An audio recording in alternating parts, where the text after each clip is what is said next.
Hello guys, आप सभी का मेरे YouTube चैनल पर स्वागत है गाइस। तो आज की हमारी श्रृंखला है CDP की, जिसमें हम मॉक टेस्ट करा रहे हैं। CDP के मॉक टेस्ट जो कि एग्जाम पॉइंट ऑफ व्यू से मोस्ट इंपोर्टेंट है, और जो हमारा सीटेट आ रहा है उसके लिए मोस्ट इंपोर्टेंट क्वेश्चन है। और इस वीडियो को मिस मत करना गाइस, ये जो प्रत्येक क्वेश्चन इसका बहुत ही ज़्यादा इंपॉर्टेंट है, और जो कि आपके टेट एग्जाम की जो सीटेट है गाइस, उसमें आपकी सफलता के लिए बहुत ही ज़्यादा कारगर साबित होगी। तो चलिए हम स्टार्ट करते हैं। इसमें हमारा पहला क्वेश्चन है, हम इधर उधर की बात ना करते हुए अपने क्वेश्चन पर आते हैं। तो हमारा पहला क्वेश्चन है, हम अपनी CDP की श्रृंखला में आगे बढ़ते हैं, जिसमें हमारा पहला क्वेश्चन है कि सांस्कृतिक तथा भाषिक रूप से वैविध्यपूर्ण कक्षा में यह निश्चित करने से पहले कि शिक्षार्थी विशिष्ट शिक्षा वर्ग में आता है या नहीं, एक शिक्षक को करना चाहिए।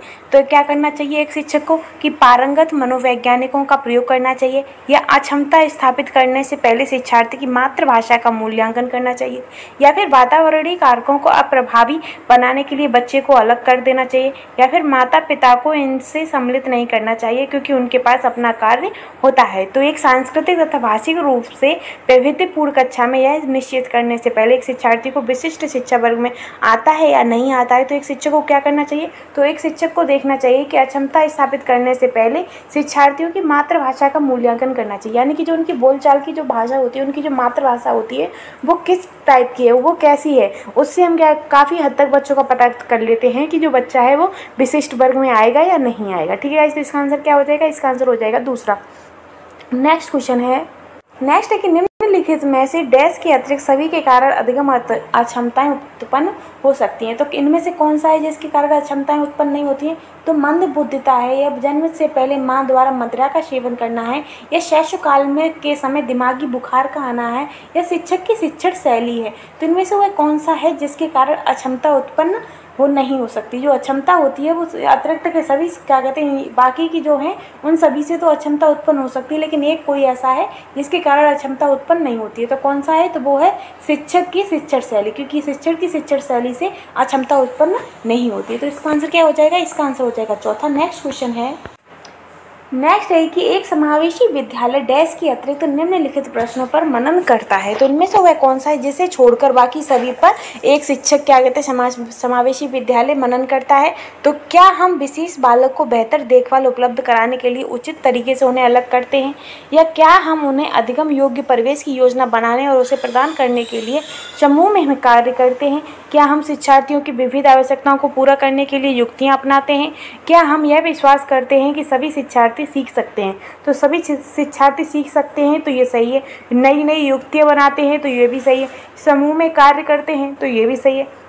लेकिन अगर उन बच्चों को अलग कर देते हैं तो ये गलत है। तो कौन सा होगा, ये इसका आंसर हो जाएगा। ठीक है गाइज, नेक्स्ट क्वेश्चन है, नेक्स्ट है कि प्रतिभाशाली शिक्षार्थी होते हैं। तो प्रतिभाशाली शिक्षार्थी कैसे होते हैं, बहुमुखी होते हैं, या अवसारी चिंतन वाले होते हैं, या बहुत परिश्रमी होते हैं, या अविचारी चिंतन वाले होते हैं। तो प्रतिभाशाली बच्चे क्या होते हैं, जैसे कि ये बच्चा हो गया और इसका जो ज्ञान है वो चारों तरफ फैलेगा, वो चारों तरफ का जो ज्ञान है उसे समेटेगा और देखेगा कि मैं कैसे कैसे कर सकता हूँ। यानी कि जो उसकी सोच होगी वो फैलती है। तो उसका जो प्रतिभाशाली शिक्षार्थी होता है तो वो कैसा होता है, तो अवसारी चिंतक वाला होता है। कैसे, एक तरीके को ही वो काफ़ी तरीकों से उस काम को करने के लिए सक्षम होता है। वो कैसे भी ना कैसे अपना सॉल्यूशन निकाल ही देता है। तो वो क्या करता है, तो वो अपसारी चिंतन वाला होता है, क्या, प्रतिभा वाली शिक्षार्थी। नेक्स्ट क्वेश्चन है, नेक्स्ट है कि दिए गए वाक्य को पूरा करने के लिए निम्नलिखित में से कौन सा युग्म सर्वाधिक उचित होगा। जब बच्चे उन गतिविधियों में शामिल होते हैं जो डैश होती हैं, तब वे जल्दी डैश सीखते हैं। यानी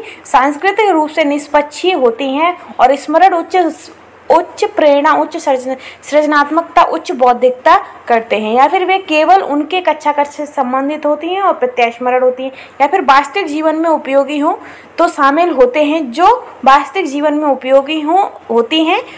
जैसे कि ये हो गया, ये डैश में हम भरेंगे कि वास्तविक जीवन में उपयोगी होती हैं, तब वे जल्दी सीखा करते हैं। तो इसका आंसर क्या हो जाएगा, इसका आंसर हो जाएगा तीसरा, कि जब बच्चे उन गतिविधियों में शामिल होते हैं जो उनकी वास्तविक जीवन में उपयोगी हों, तब वे जो बच्चे होते हैं वो जल्दी सीखा करते हैं। तो इसका आंसर क्या हो जाएगा, इसका आंसर हो जाएगा तीसरा। ठीक है गाइस, नेक्स्ट क्वेश्चन है, नेक्स्ट है कि CBSE शिक्षार्थी के लिए व्यक्तिगत गतिविधियों के स्थान पर सामूहिक गतिविधियों की संस्तुति करती है। ऐसा करने के पीछे विचार हो सकता है, यानी कि वो सामूहिक गतिविधियों को ज़्यादा मानती है व्यक्तिगत गतिविधियों के अपेक्षा। तो इसका क्या उद्देश्य हो सकता है कि विद्यालयों के पास उपलब्ध समय को को प्रासंगिक बनाना, जबकि उनमें से अधिकांश के पास व्यक्तिगत गतिविधियों के लिए पर्याप्त समय नहीं होता है, या फिर प्रत्येक शिक्षार्थी के स्थान पर समूह में अवलोकन द्वारा शिक्षक के कार्य को सरल बनाने के लिए होता है, या फिर गतिविधि की ढांचागत लागत को कम करना होता है, या फिर व्यक्तिगत प्रतिस्पर्धा के प्रति नकारात्मक संवेगात्मक प्रतिक्रियाओं से उबारना जो संपूर्ण अधिगम पर सामान्यीकृत हो सकती हैं।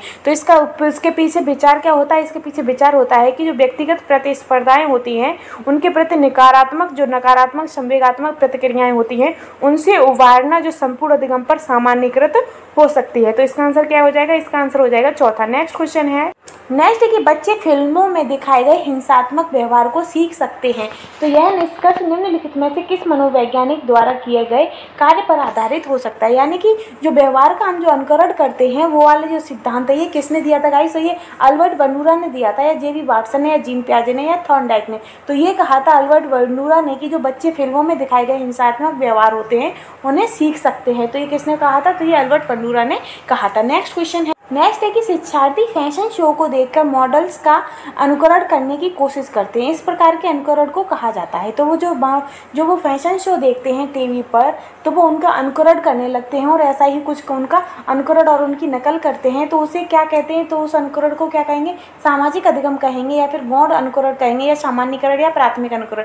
तो इसे कहते हैं सामाजिक अधिगम। क्या कहेंगे? सामाजिक अधिगम। नेक्स्ट क्वेश्चन है कि यदि शिक्षार्थी पाठ के दौरान लगातार गलतियां करते हैं तो शिक्षक को क्या करना चाहिए? कि गलतियां करने वाले शिक्षार्थियों की पहचान करनी चाहिए और उनके बारे में प्राचार्य से बात करनी चाहिए, या फिर पाठ को कुछ समय के लिए छोड़ देना चाहिए और कुछ समय के बाद वापस जाना चाहिए, या फिर गलतियां करने वाले शिक्षार्थियों को कक्षा से बाहर खड़ा कर देना चाहिए, या फिर अनुदेशान कार्य समय सारणी अथवा बैठने की व्यवस्था में परिवर्तन करना चाहिए। तो एक शिक्षार्थी को क्या करना चाहिए? तो एक शिक्षार्थी जब पाठ में बार बार गलतियां कर रहा है तो एक शिक्षक को अनुदेशन कार्य समय सारणी तथा बैठने की व्यवस्था में परिवर्तन करना चाहिए। क्या करना चाहिए शिक्षक को? ये। तो इसका आंसर क्या हो जाएगा? इसका आंसर हो जाएगा चौथा। नेक्स्ट क्वेश्चन है कि डैश के अतिरिक्त निम्नलिखित कुछ तकनीकें हैं जो परीक्षा के कारण होने वाली चिंता को दूर करनी है। तो इनमें से कौन सा है? तो समर्थन प्राप्त करने के अतिरिक्त, या फिर परिणाम के बारे में बहुत अधिक सोचने के अतिरिक्त, या विशिष्टता पर बल देने के अतिरिक्त, या फिर प्रश्न पत्र की संरचना की परिचित करना के अतिरिक्त। तो इनमें से कौन सी तकनीकी है जिसे दूर करने के, जो कि परीक्षा के कारण होने वाली चिंता को दूर करना है? तो इसका आंसर क्या होगा? तो इसका आंसर होगा कि परिणाम के बारे में बहुत अधिक सोचने के अतिरिक्त और कुछ तकनीकें हैं जो परीक्षा के कारण होने वाली चिंताओं को दूर करनी है। तो किसे छोड़कर? दूसरे को छोड़कर। नेक्स्ट क्वेश्चन है, तो इसका आंसर भी दूसरा ही हो जाएगा। नेक्स्ट क्वेश्चन है कि ब्लूम टैक्सोनॉमी डैश की पदानुक्रमिक व्यवस्था है। तो ब्लूम टैक्सोनॉमी की पदानुक्रम व्यवस्था क्या है? पाठन कौशल है, या पाठ्यचर्या संबंधी घोषणाएं हैं, या फिर संज्ञानात्मक उद्देश्य हैं, या उपलब्धि लक्ष्य है। तो ब्लूम टैक्सोनॉमी की पदानुक्रम व्यवस्था क्या है? संज्ञानात्मक उद्देश्य है। क्या है? संज्ञानात्मक उद्देश्य। तो इसका आंसर हो जाएगा तीसरा। नेक्स्ट क्वेश्चन है कि आ व शा 3 शिक्षार्थी हैं जो अंग्रेजी पढ़ते हैं। आ को यह विषय रोचक लगता है और वह सोचता है कि वह उसके भविष्य में सहायक होगा। वह अंग्रेजी इसलिए पढ़ती है क्योंकि वह कक्षा में पहला स्थान प्राप्त करना चाहती है। और जो सा है वो अंग्रेजी विषय इसलिए पढ़ता है क्योंकि उसका प्राथमिक सरोकार उत्तीर्ण होने वाले ग्रेड्स प्राप्त करना है। तो आ, वा और शा के उद्देश्य क्रमशः हैं। तो जो आ है वो रोचक लगता है, तो उसका कैसा हो गया? निपुणता हो गया। ठीक है। और जो बी है वो इसलिए पढ़ती है क्योंकि वो कक्षा में पहला स्थान लाना चाहती है, तो वो क्या हो गया? निष्पादन हो गया। और जो शा है उसे बस अपने ग्रेड्स प्राप्त करने हैं पास होने के लिए, तो उसका क्या है? निष्पादन उपेक्षा है। तो इसका आंसर क्या हो जाएगा? निपुणता, निष्पादन, उपेक्षा। ठीक है गाइस, तो इसका आंसर क्या होगा? चौथा। नेक्स्ट क्वेश्चन है कि हालांकि यह स्पष्ट रूप से उनकी सुरक्षा आवश्यकताओं के उल्लंघन में था, कैप्टन विक्रम बत्रा अपने देश को बचाने के दौरान कारगिल युद्ध में मारे गए। तो संभवतः उन्हें था या थी? तो उन्हें क्या था? तो उन्हें अपने अपनत्व संबंधी आवश्यकताओं की उपेक्षा थी, या फिर आत्मसिद्धि की प्राप्ति थी, या अपने परिवार के नाम की ख्याति प्राप्ति थी, या फिर नवीन अनुभव की प्राप्ति की इच्छा थी। तो वो कैसे थे? तो उन्हें आत्मसिद्धि की प्राप्ति थी। कैसी? आत्मसिद्धि की प्राप्ति। तो इसका आंसर क्या हो जाएगा? इसका आंसर हो जाएगा 2। नेक्स्ट क्वेश्चन है कि प्रतिक्रिया का विलोप होना निम्नलिखित में से किसके बाद कठिन है? तो दंड के बाद कठिन है, या निरंतर पुनर्वलन के बाद कठिन है, या मौखिक भर्त्सना के बाद कठिन है, या फिर आंशिक पुनर्वलन है? तो प्रतिक्रिया का विलोपन होना आंशिक पुनर्वलन के बाद अधिक कठिन है। किसके बाद? आंशिक पुनर्वलन के बाद। तो इसका आंसर क्या हो जाएगा? इसका आंसर हो जाएगा चौथा। नेक्स्ट नेक्स्ट है कि डैश के द्वारा निपुणता अभिविन्यास को प्रोत्साहित किया जा सकता है। तो निपुणता अभिविन्यास को प्रोत्साहित किया जा सकता है कैसे? तो गृह कार्य के रूप में बहुत अधिक अभ्यास सामग्री देकर, या फिर शिक्षार्थियों की सफलता की परस्पर तुलना करने पर, या फिर अनपेक्षित परीक्षा लेकर, या फिर शिक्षार्थियों के व्यक्तिगत प्रयासों पर ध्यान केंद्रित करके। तो कैसे कर सकते हैं गाइस? तो ये इसका आंसर हो जाएगा। तो इसका आंसर होगा कि शिक्षार्थियों के व्यक्तिगत प्रयासों पर ध्यान केंद्रित करने के द्वारा निपुणता अभिविन्यास को प्रोत्साहित किया जा सकता है। तो इसका आंसर क्या होगा? इसका आंसर हो जाएगा चौथा। नेक्स्ट क्वेश्चन है, नेक्स्ट है कि निम्न में से किसका मिलान उचित है? तो इनमें से किसका मिलान उचित है? सामाजिक विकास किससे होता है? वातावरण से होता है, तो सही है। फिर संज्ञानात्मक विकास किससे होता है? परिपक्वता से, तो ये गलत है। फिर संवेगात्मक विकास परिपक्वता से, तो ये सही है। शारीरिक विकास वातावरण से, तो गलत है। तो इसका जो सही मिलान है वो है कि जो सामाजिक विकास होता है वो हमें हमारे वातावरण से होता है। किससे? वातावरण से। तो इसका आंसर क्या हो जाएगा? इसका आंसर हो जाएगा पहला। नेक्स्ट क्वेश्चन, नेक्स्ट है कि डैश के अतिरिक्त निम्नलिखित सभी तथ्य संकेत करते हैं कि बच्चा कक्षा में संवेगात्मक और सामाजिक रूप से समायोजित है। तो क्या कौन सा करता है? किसके अतिरिक्त? क्रोध तथा हर्ष दोनों को प्रभावी रूप से प्रतिबंधित करना, या फिर चुनौतीपूर्ण कार्यों पर ध्यान केंद्रित करना और उन्हें दृढ़तापूर्वक करते रहना, या फिर हम उम्र साथियों के साथ प्रतियोगिता पर दृढ़तापूर्वक ध्यान केंद्रित करना, या फिर हम उम्र साथियों के साथ मधुर संबंधों का विकास करना। तो इनमें से कौन सा है जिसके अतिरिक्त सभी तथ्य संकेत करते हैं कि बच्चा कक्षा में संवेगात्मक और सामाजिक रूप से समायोजित है? तो इनमें से जो आंसर होगा इसका कि जो हम उम्र के साथी होते हैं उनके साथ मधुर संबंधों का विकास, तो इसे छोड़कर बाकी सभी इसके आंसर सही है। तो इसका आंसर क्या हो जाएगा? इसका आंसर हो जाएगा चौथा। ठीक है गाइस, नेक्स्ट क्वेश्चन है, नेक्स्ट है कि निम्नलिखित में से कौन सा कथन बच्चे के विकास में परिवेश की भूमिका का समर्थन करता है? तो इनमें से कौन सा है जो परिवेश में बच्चे की भूमिका का क्या कहते हैं समर्थन करता है? तो पहला है कि एक सामान्य जुड़वा बच्चे जिनका लालन पालन भिन्न घरों में हुआ है उनकी बुद्धि लब्धि 0.75 के समान उच्च है, या फिर पिछली कुछ दशाब्दियों में बुद्धि लब्धांक परीक्षा में शिक्षार्थियों के औसत प्रदर्शन में लगातार वृद्धि हुई है।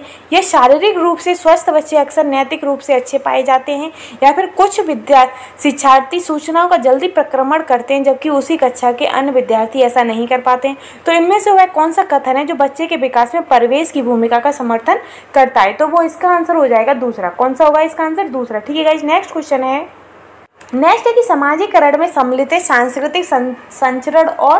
तो समाजीकरण में क्या क्या सम्मिलित है? एक तो हो गया सांस्कृतिक संरक्षण, दूसरा है कि बच्चों को लेवलों में समायोजित करना, या फिर वैयक्तिक व्यक्तित्व विकास करना, या फिर संवेगात्मक समर्थन उपलब्ध कराना, या विद्रोहियों को निरुत्साहित करना। तो क्या होगा? तो सांस्कृतिक संचरण और वैयक्तिक व्यक्तित्व विकास सम्मिलित होता है किसमें? समाजीकरण में। तो इसका आंसर क्या होगा? इसका आंसर हो जाएगा दूसरा। नेक्स्ट क्वेश्चन है,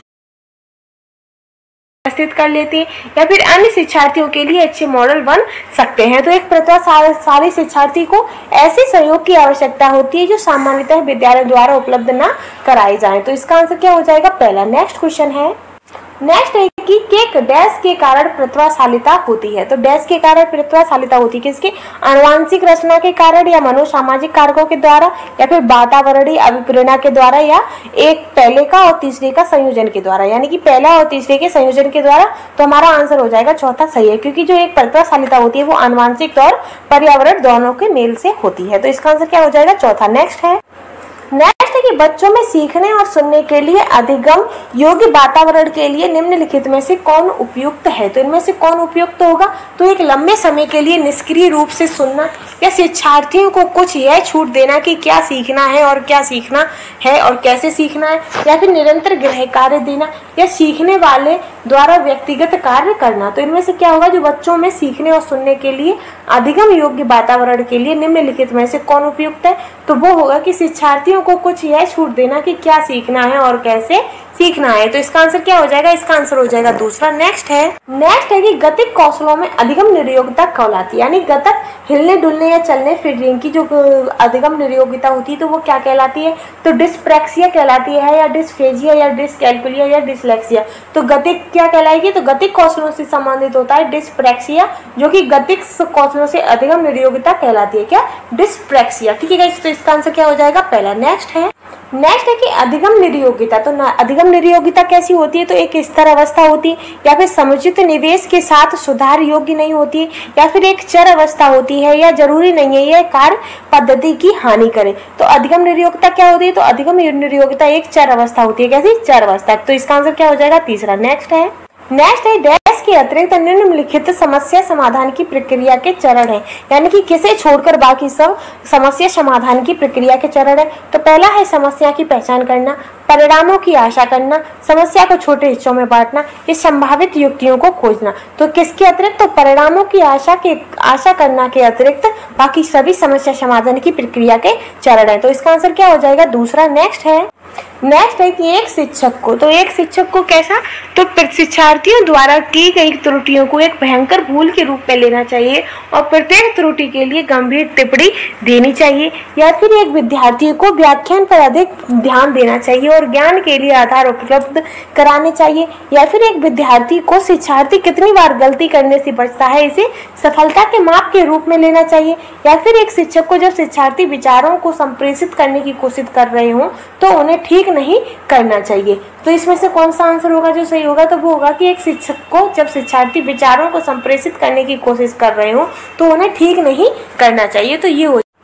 नेक्स्ट है कि सीमा परीक्षा में A ग्रेड प्राप्त करने के लिए अति इच्छुक है। जब वह परीक्षा भवन में दाखिल होती है तथा परीक्षा प्रारंभ होती है वह अत्यधिक नर्वस हो जाती है, उसके पांव ठंडे पड़ जाते हैं और हृदय की धड़कन बहुत तेज हो जाती है और वह उचित तरीके से उत्तर नहीं दे पाती है। इसका मुख्य कारण क्या हो सकता है? गाइस, आप लोगों के साथ भी ऐसा होता होगा कि जब हम कोई पेपर देने जाते हैं या कोई इंटरव्यू होता है या पेपर होता है, जब जैसे कि हमारी टेट या सीटेट सुपर टेट की जो परीक्षाएं होती है उन्हें जब हम देने के लिए जाते हैं तो हम अंदर इतने नर्वस होते हैं कि कुछ क्वेश्चन तो हमारे ऐसे ही गलत हो जाते हैं। तो उसका कारण क्या होता है? तो उसका कारण क्या है कि शायद वो अपनी तैयारी के बारे में बहुत आत्मविश्वासी नहीं है, या फिर शायद वह आक्रामक संवेगात्मक आवेगों का सामना नहीं कर सकती है, या फिर शायद वह इस परीक्षा के परिणाम के बारे में बहुत अधिक सोचती है, या फिर निरीक्षक शिक्षिका जो ड्यूटी पर है वह उसकी एक अच्छा अध्यापिका हो सकती है और वह स्वभाव से बहुत कठोर होती है। तो इसका आंसर सही क्या होगा गाइस? तो इसका आंसर होगा कि शायद वह आक्रामक संवेगात्मक आवेगों का सामना नहीं कर पाती है। क्या? संवेगों का सामना नहीं कर पाती, इसलिए उसके जो क्वेश्चन होते हैं, जो आंसर होते हैं वो गलत हो जाते हैं। तो इसका आंसर क्या हो जाएगा? इसका आंसर हो जाएगा दूसरा। ठीक है गाइस, तो हमारी जो 30 की जो श्रृंखला थी वो यहीं समाप्त होती है। अगर आपको मेरे द्वारा पढ़ाया हुआ अच्छा लगता है, समझ आता है, तो प्लीज मेरे चैनल को लाइक शेयर एंड सब्सक्राइब कर दीजिए और ऐसे ही क्विक रिवीजन के लिए हमारे चैनल से जुड़े रहिए। Thank you guys.